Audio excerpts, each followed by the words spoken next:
Hey folks, Mike from SB Reef Lights. Got a quick walkthrough on how to install our retrofit upgrade PCB boards with diodes into a older style D120 or MR120 box. The replacement boards are 16 by 8 inch round corners, and for the newer D2040 style boxes, they fit in directly. The only thing you may have to do is, if you look at the plug, that's a 2-pin Molex connector. Most black boxes use those, but if yours doesn't, you would simply snip off the end, splice on the correct end to these wires from your old board, and plug it in and go. So these are generally turnkey, just drop and go in most boxes. Some boxes, the window that they've got, the glass window, may cover just the outside edge of some of these diodes, in which case you could either cut it back some or just leave it as is and be fine. But pretty much turnkey. Now in the older style boxes, however, we've got some problems. Now first, as far as tools you'll need to do this, you'll need a couple screwdrivers, you'll need a tape measure, you'll need some masking tape. You'll also need something to cut the case with. I'm going to use a cutoff wheel because I'm about doing it quick. And that's pretty much it tool-wise. Not a whole lot else you'll need. So I've already taken the 6 screws out of the outside so that we can take the case apart. And the first step we're going to do when we lift this case open is we'll see those Molex connectors. So we see they're right here. And so all we're going to do is we're going to disconnect these. Okay, so all we got to do is undo these 2 connectors.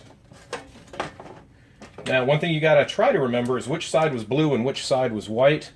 If for some reason you didn't pay attention like I didn't, just took it apart, it's not a big deal. When we're done, if we put it in wrong, we can spin the board around 180 and still plug it in depending on the slack that we have.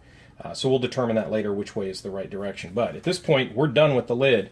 Nothing else to do with that but set it to the side.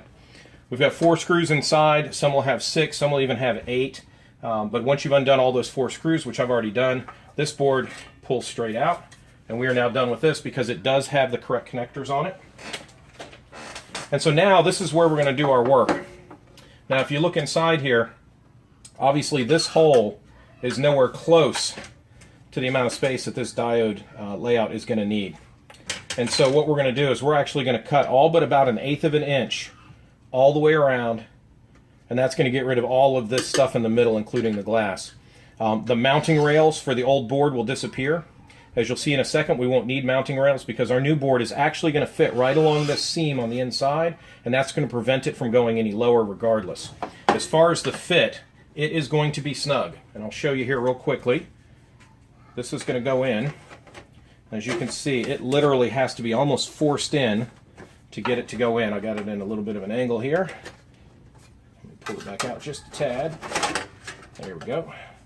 I almost have to kind of pull the edges out. And now we're in. And it'll go all the way down, and wherever it stops, that's where we're good at, okay? So now we're going to show you how to cut the case to make this fit.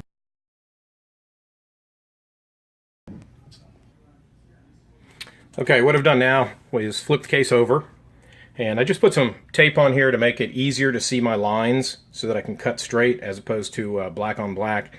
The tape will also help a little bit in scratching up the case as well, so not mandatory, but certainly makes life a whole lot easier.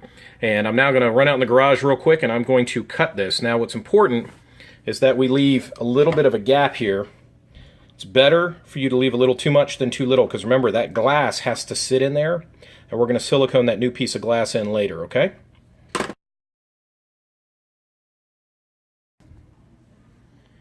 Okay, so we have cut our hole, and it may not be the prettiest cut, but not too bad. Certainly it's going to be underneath the light where you're not going to see it when it's up and hanging. The measurements we came out with measuring inside for the piece of glass will be 14 3/8 inches by 9 inches even. So if you cut it a little bigger, it's not the end of the world. It's just going to ride up a little bit higher in this trim, and with some silicone on it, that's probably the better way to go. If you cut it too small, you can't cut it again. It's going to fall through the hole, so better be a little big than too small. So we are now off to Lowe's to get glass cut, and we'll be back in a couple minutes, and then we'll finish up. Before we go, I just want to show real quick, this is the end result. All of the diodes are uncovered, and so they'll be able to be not only seen, but not be blocked, and we'll get all of the light out onto the tank. This will be a huge improvement in spread and coverage over the original D120 lights, and actually light quite a bit bigger tank, all the while having a better a better spectrum, better PAR, and better PUR because of the wavelengths that. All right, we just got back from Lowe's and got our glass cut. FYI, Home Depot does not cut glass, so no point in going there. And all I did is I put a little bit of silicone around. It doesn't have to be a perfect seal. I made sure I got my corners done okay. Glass fit in just perfectly. Again, that's dimensions, make sure they're right. 14 3/8 by 7 inches, not 9, but by 7. And that piece of glass will fit in there perfectly.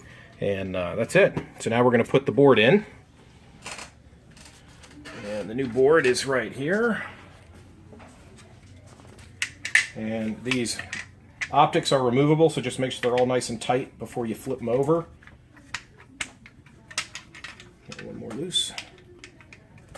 There you go. Once they're all in there nice and tight, we're just going to gently put it in there.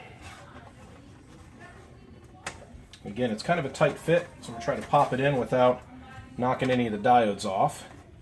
I just got to pry this one side out just a tiny bit. Get it to pop in.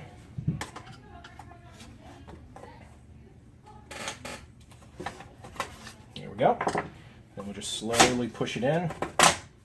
And there we go. And now if you look, all the diodes can be seen. Now, the screw holes aren't going to line up with the old screw holes, but that's okay.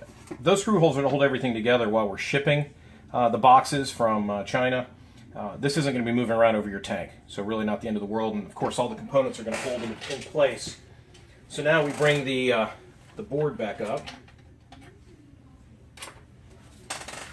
This goes back in place, and this is as simple as connecting these cords here. And again, we may be 50-50 on the which side is blue and which is white. And if we're wrong, you just spin the bottom around 180, and because the plugs are in the middle, they'll still fit.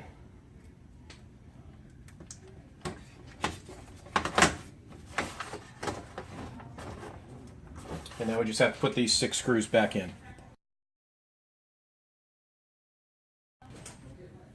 Alright, so now we have finished. We've gotten all our screws put back. Everything's nice and tight. And we're going to turn the units on and test them. And so that's our white channel, as you can see the reflection.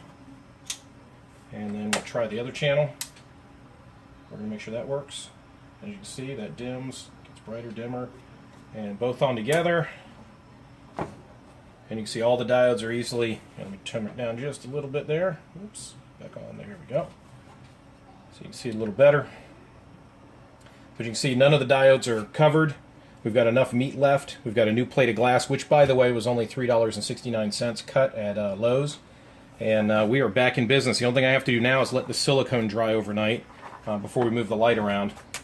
And that's it. Again, you can get these replacement upgrade boards to get pretty much the best spectrum going on a black box for SPS growth as well as coral color for $69.95 right now, shipped directly. And you can upgrade your old lights without the expense of buying an entire new unit. You can go to sbreeflights.com for more information, or check us out on Facebook under SB Reef Lights. Thanks, guys.